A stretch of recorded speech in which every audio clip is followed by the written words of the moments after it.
আপনি কোথাও দাওয়াতে গেলে হয়তো রিচ ফুড খান, কিন্তু এমনিতে নাকি রিচ ফুড খান না। আপনি খান হচ্ছে কাঁচা সালাদ, মানে কাঁচা করলা, আপনি বিট কিংবা এই জাতীয় মানে শাকসবজি দিয়ে আপনি সারাক্ষণ এগুলোর উপরে নাকি থাকেন। হ্যাঁ, আমি আসলে ওই মানে সবজি আমার খুব প্রিয়। বিশেষ করে শীতের সময় বিভিন্ন ধরনের যে সবজি আসে, সেগুলো তো আমাকে খুব টানে। এটা একটা বিষয় আছে। আর কার্বোহাইড্রেট আমি খুব কম খাই। মানে ভাত কম খাই, সবজিটাই অনেক বেশি। এবং সবজির মধ্যে যদি খুব ফ্রেশ কিছু থাকে, সেইগুলোর সালাদ করে খাওয়া। করলা একটা আমার নিজস্ব একটা রেসিপি আছে। সেটা হলো তাই? যে করলার একটা ওই সালাদের মতো করে একটা রেসিপি আমি তৈরি করি। যখন তৈরি হয় সেটা ওই ধরনের তেতো ভাবটা তেতো থাকে ভাবটা না। থাকে না। তো বাহ! অনেকে মনে করে যে করলা কীভাবে খায়? তো আসলে এটা শরীরের জন্য যে কতটা উপকারী, বিভিন্ন ধরনের শাক, যেমন ধরো পালং শাক থেকে শুরু করে পুঁই শাক, লাল শাক, এগুলো আমাকে অনেক বেশি অ্যাট্রাক্ট করে।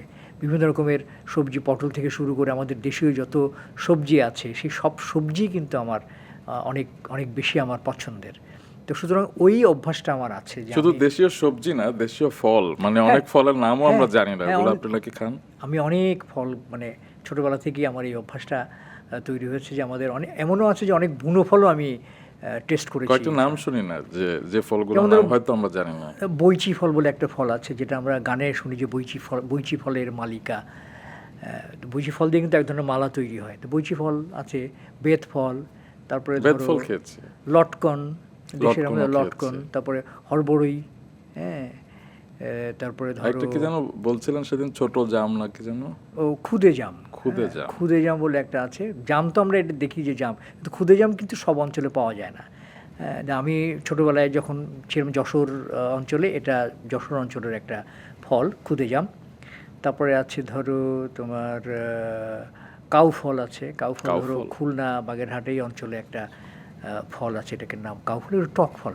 আমার অবশ্য টক ফলের প্রতি অনেক বেশি আচ্ছা। আমড়া থেকে শুরু করে সব কিছুই আমার পছন্দের। আসলে বলে না, প্লাসে মাইনাসে হচ্ছে গিয়ে প্লাস হয়ে যায়, সেরকম টক আর আপনি মিষ্টি, তো আমরা আপনাকে মিষ্টি হিসেবেই সবসময় পাই আর কি।